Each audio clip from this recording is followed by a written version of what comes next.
The 40-year-old veteran, a former title challenger, accomplished everything there is to accomplish in this sport outside of becoming an undisputed champion. Even victories in 3 different weight classes, heavyweight, light heavyweight, and middleweight. Jared Cannonier, the Killer Gorilla, is back looking to find his way into one more title shot. But against him, across the cage from him, is the complete opposite of what I just described for Jared. We are getting Nassourdine Imavov, 29 years old, a rising prospect looking to get the biggest victory of his career and take that spot away from Jared, take everything that Jared has earned throughout these years and launch himself into that discussion. Let's get into it. Number 4 versus number 7, potential title shot on the line.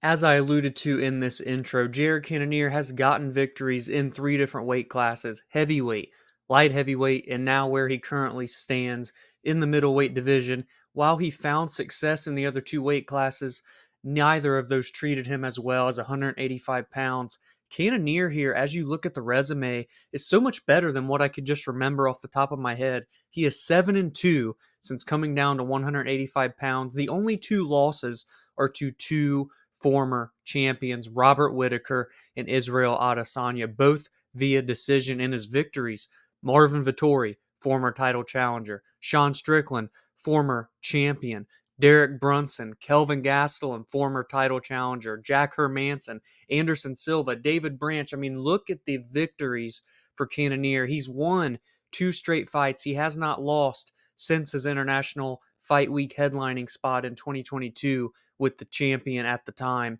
Israel Adesanya. He's beaten back-to-back top 5 contenders, Sean Strickland and Marvin Vettori, most recently last June. Now nearly 1 full year later, Cannonier is back after a knee injury, 40 years old, and if he can win here, dare I say, he's the most deserving middleweight in the division for the next 185-pound title shot. And the 29-year-old Nassourdine Imavov, 11 years younger than that of which Cannonier, who will be standing across the cage from him, comes into this fight with not the most amount of momentum lately. All in all, still a solid record in the UFC, 5-2. But this last 3 fight stretch is a bit odd. He fought Roman Dolidze in a main event in February of 2024. That was a majority decision. Nassourdine did get the victory, however, but prior to that, he had a no contest with Chris Curtis last June with a clash of heads, and prior to that, in January of 2023, he lost to Sean Strickland, who would go on to later become the champion that year. But he does have finishes over Edmund Shabazi and Ian Heinisch. He's beaten Joaquin Buckley, who is really surging right now. Say what you want about how he's building his brand, you can't deny the fact that he's getting better and better with each fight. And that win over Roman Dolidze, yes, albeit it was a majority decision, it was a good victory over a top 10 opponent. So he will go from fighting another rising prospect in Dolidze to now someone who's seen it all in this division outside of having the gold strap wrapped around his waist. And I think this is a big, big test for Imavov to really show that he is ready to take that next step, not only enter title contention, but potentially challenge for a title itself. And in terms of X's and O's, it's kind of strange because I just feel that this should be a back and forth 25-minute or less kickboxing match. We don't really see either of these guys utilize a ton of grappling. If you're going to see it come out, it would be on the side of Imavov, but that's more so up against the cage, maybe working in some clinch. You don't really see Jared Cannonier get taken down, even if Imavov wants to change up his strategy a little bit. I look for this to be 2 guys striking toe-to-toe for as long as this fight lasts. Imavov is significantly taller, 6'3 to 5'11 on the side of Cannonier, but Cannonier has a 2.5-inch reach advantage, so really they cancel each other out. Cannonier has the knockout power. We've seen him get knockouts in 3 weight classes, as I've said now 3 times, but he hasn't had a finish since February of 2022. He couldn't finish Strickland, and he couldn't finish Vettori, and obviously he did lose to Israel Adesanya. Never really had any moments there where he threatened too much danger to the champion. I really like this style of fight. You have someone in Cannonier, the aging veteran that still wants to prove he can reach the epitome of the sport. And on the other side, you have the rising prospect who's so much younger, looking to really jump in and make a name for himself. This is how main events of fight nights should be. You need storylines, you need stakes, you need to feel that this is an important bout for their respective division. And that is what this is in Louisville, Kentucky. So be sure to let me know in the comments below who you think is going to take this victory. Is it the former challenger, title challenger, that is, Jared Cannonier? Will he earn himself a second shot at UFC Gold, or Nassourdine Imavov crack into the top 5 and maybe be one win away, or maybe get right in to a title shot? And now let's jump into the rest of the card. It's not the craziest of cards, but there are some enticing fights. Maybe to not go as in-depth on as I did here for the main event, but let's give some shout-outs. At one point, the 15th ranked light heavyweight in the world, Dominick Reyes, was undefeated at 12-0 and took John Jones to the brink before losing a razor-close decision. And since that fateful night in February of 2020, Reyes' career has slowly spiraled almost out of control.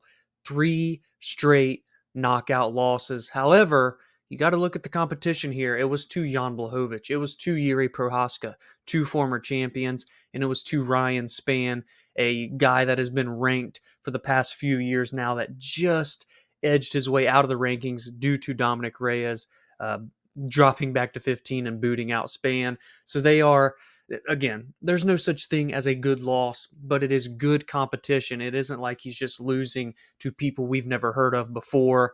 But you're going to be hard pressed to find a big list of fighters that have lost 5 consecutive fights and been able to keep their job in the UFC.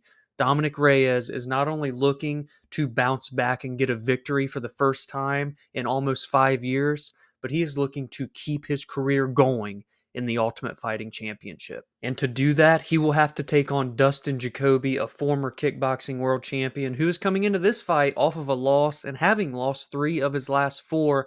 His last fight was a loss to Alonzo Minifield in December of 2023. Prior to that, he had beaten Kennedy Nzechukwu, and prior to that had lost 2 straight fights. Azamat Murzakanov, the current number 14 ranked light heavyweight in the world, and Khalil Roundtree, a top 10 light heavyweight, who prior to getting positive tested for a banned supplement, he was about to fight Jamal Hill in what may have been his chance to crack into a title shot in this division. Both these guys have been fighting very good competition, just not getting the desired result. Now they will be fighting each other.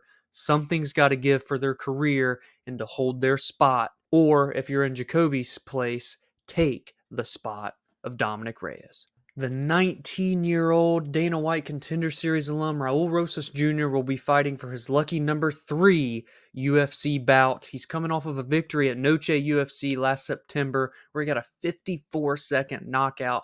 Prior to that, a lot of people believe he got exposed in his UFC debut by Christian Rodriguez, where he lost the decision. But let's be honest, he was literally 18 years old, barely legal, fighting in the UFC. He looks to make it 2 straight wins this coming weekend in Louisville, Kentucky, but he's going to have to do that by beating the former Ultimate Fighter winner Ricky Turcios, sitting at 12-3. He's coming off of a victory against Kevin Natividad. He's 2-1 since entering the UFC. Now, we didn't see Ricky at all in 2023, so this will be his first bout since November of 2022, and Raul Rosas Jr. will be having his 3rd UFC fight in just over 1 full year, so the activity goes on the side of the 19-year-old who is 13 years younger. 12 years younger. Ricky is at 31 years old, right in his prime years, but in this fight, he's the old man. 12 years difference in this fight. Yet the fight experience isn't all that crazy. Ricky has 15 fights. Raul Rosas Jr. will come into this fight with 9. This is going to be interesting to see if at 19 years old we can begin to see Raul put that potential to the next level and show improvements fight by fight, because at this young of an age, it should be a very obvious, if he's looking to become a world champion one day anyways, a very obvious improvement fight by fight as he gets better and better competition to come his way as well. I'm excited. I really do still believe in this guy. And at 19, he has 4 years to go to still potentially break the long-standing record, now 13-year-old record that John Jones set back in 2011 to become the youngest champion in UFC history. And this fight right here in the lightweight division feels like it's going to go under the radar by a lot of people. Ludovit Klein versus Thiago Moises. This is a battle of two guys wanting to get in to the top 15 of the rankings. Thiago Moises has been there before. He wants to get back there again. Ludovit Klein, this guy is on a tear. He came into the UFC, won his first fight, but then faltered back-to-back times. One of those even with a submission loss to Nate Landwehr. But since then, he's won 4 straight fights with a draw sandwich in between to Jai Herbert. And Thiago Moises, this guy, when he's not fighting the absolute creme de la creme of the division, is beating everyone and doing it pretty damn easy. He's coming off of a victory March 16th. Both of these guys just fought less than 3 months ago, or a little at 3 months ago in March. Moises got a leg kick TKO finish, and Ludovit Klein got a front kick to the body finish over AJ Cunningham. I talked about the win streak, the winning ways, that is, of Klein. Thiago Moises has won 3 of his last 4, with the only loss to Benoit Saint Denis, Joel Alvarez prior to that, Islam Makhachev before that, Demiris Magulov, and Beneil Dariush. Thiago Moises, since coming into the UFC 6 years ago when he was just 23 years old, has fought elite level competition. Now as he begins to enter his prime, he's coming into this fight as a betting underdog. I may or may not take a stab, but this is a dangerous, dangerous opponent on the other side. Ludovit Klein has finished 17 out of his 21 victories. Thiago Moises has finished 12 out of 18. This is going to be a violent fight, a chaotic fight, but a very, very important fight for the back end of the 155-pound weight class. And there's definitely some other fights on this card that scream violence, that scream beautiful chaos. Miguel Baeza versus Punahele Soriano, Julian Marquez versus Zachary Reese, Bruno Ferreira versus Dustin Stoltzfus. There's going to be some bangers on this card. It's a 14-fight card. They are running deep in the KFC Yum Center in Louisville, Kentucky. Be sure to tune in Saturday night. I know I will be. And maybe eat some KFC with it? What do you guys think? So let me know in the comments below all of your predictions for this fight night going down in Kentucky. Who's going to win the main event and inch themselves closer to a title shot? And what other predictions do you have throughout the rest of this very, very deep card? Let me know. If you enjoyed this preview, please be sure to drop a like and subscribe to the channel if you are new. Any and all support is greatly appreciated. You can expect these types of previews every single week, alongside my recaps of the most meaningful results from every card and my thoughts and opinions on MMA news and fight announcements. Be sure to join the community on social media at the BAJ MMA. Interact with me there. I still need to get better at being more starting more discussions and whatnot with you all on Instagram comments and on Twitter, X, whatever you want to call it. So be sure to reach out there as well. And you can follow the show on your favorite podcast platforms such as Spotify and Apple. If you like long form audio episodes, you can hear those every Friday and Monday. Enjoy the fights this weekend, and I will see you in the next video.